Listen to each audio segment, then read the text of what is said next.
All of his co-workers were gone. What could it mean? Stanley decided to go to the meeting room. Perhaps he had simply missed a memo.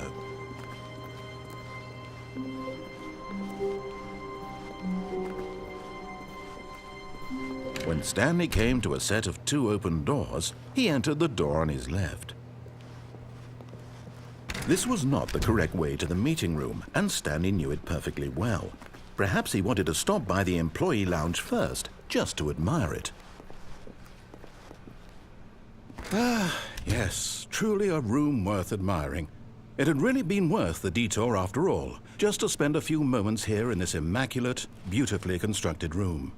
Stanley simply stood here, drinking it all in.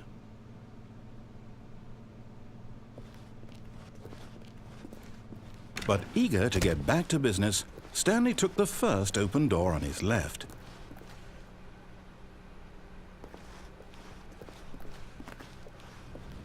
Stanley was so bad at following directions, it's incredible he wasn't fired years ago. Look, Stanley, I think perhaps we've gotten off on the wrong foot here. I'm not your enemy, really, I'm not. I realize that investing your trust in someone else can be difficult, but the fact is that the story has been about nothing but you all this time. There's someone you've been neglecting, Stanley. Someone you've forgotten about. Please, stop trying to make every decision by yourself. Now, I'm not asking for me, I'm asking for her. This is it, Stanley. Your chance to redeem yourself, to put your work aside, to let her back into your life. She's been waiting. That's her, Stanley. You need to be the one to do this, to reach out to her. If you can truly place your faith in another, then pick up the phone. As Stanley picked up the phone, a white light engulfed him, filling him not just with radiance, but with hope.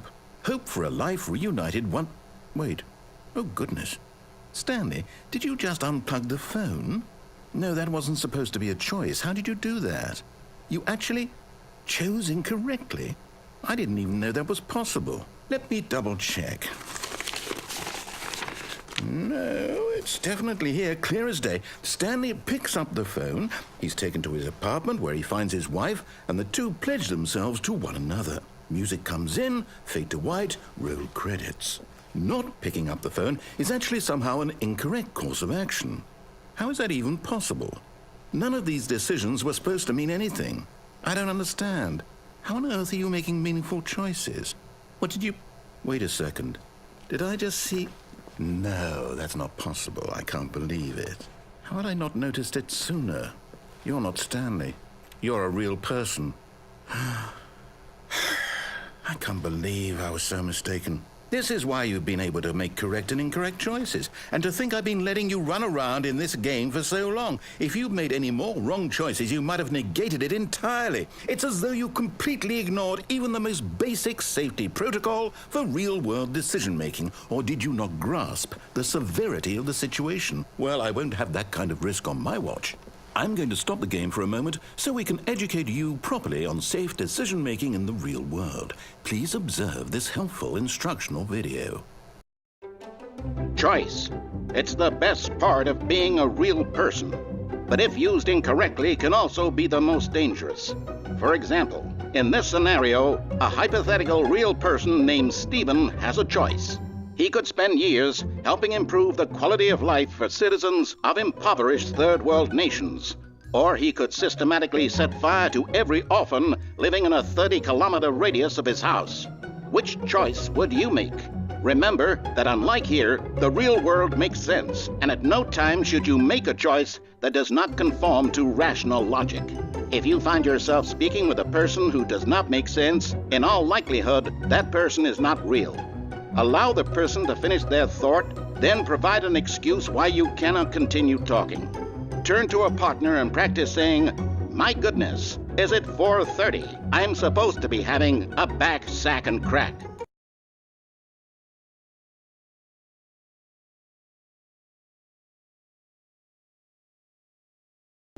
Excellent. Making choices on a regular basis is the best part to a healthy decision-making process. Most medical professionals recommend making at least 8 choices per day. Do you make more than 8? Less? And finally, if you begin to wonder if your choices are actually meaningful and whether you'll ever make a significant contribution to the world, just remember that in the vast infiniteness of space, your thoughts and problems are materially insignificant, and the feeling should subside. At this time, your instructor will guide you in an exercise to test and reinforce the material covered in this video. Welcome back. You may have noticed that this room has begun to deteriorate as a result of narrative contradiction. But not to worry. Now that you're properly informed on good decision-making, we're going to revisit a choice you made just a few minutes ago and see what the correct thing to do would have been. This way, please.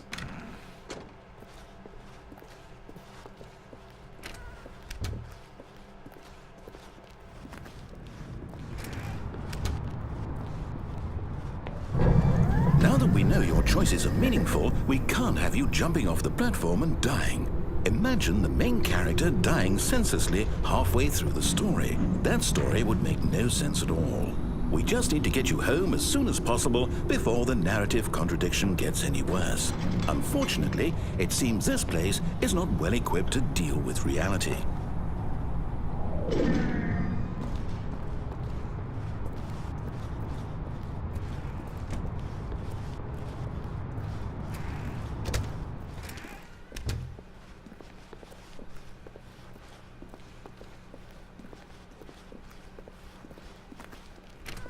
Almost there.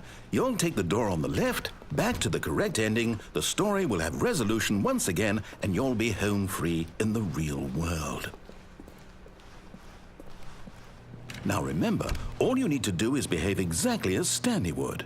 That means choosing responsibly and always putting the story first. I'm quite sure you'll be up to the task. Just follow my lead and you'll be fine. All right. When Stanley came to a set of 2 open doors, he entered the door on his left.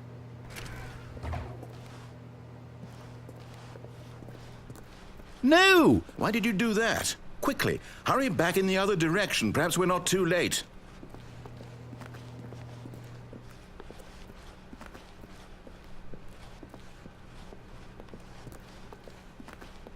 Oh, it's ruined. I can't believe, after everything we talked about, that my story, you've destroyed my work. Why? For what? What did you get out of that? What did you think was so special about seeing the game undone, left here like so much garbage? It's worthless now. And what am I supposed to do? Even if there were a way to continue, would it be worth it? To know that my story is now incorrect? How can I go back to that? I can't erase that knowledge. I'll have to live with it forever, reliving its impossibility forever. I couldn't live that way. Is it better to shut the game down entirely? To willingly destroy all of my work? I don't know.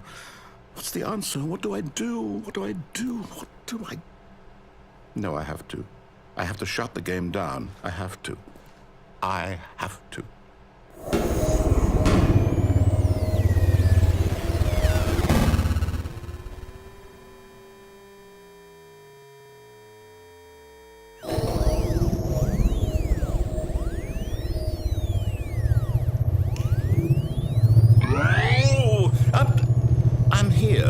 I'm still here in this pile of rubbish, with you who thought you were so clever. Now look where we are. My entire game is destroyed. It was the only thing in the world that was mine, and you've run it into the ground. What, did you think that would be funny? You just had to see? Didn't I impress upon you how important it was to be like Stanley? He actually knows how to do what I tell him to. He understands that if I say to do something, there's a damn good reason for it. That thought hadn't even occurred to you, had it? That there's a world outside of you? You're a child. Oh, my story. If you'd just gone through the door on the left, you would have seen it. There was a whole underground facility. You would have destroyed it and been victorious. It would have been so perfect. I worked so hard on it. I tried so hard. Behave exactly as Stanley would. That means choosing responsibly and always putting the story first. I'm quite sure you'll be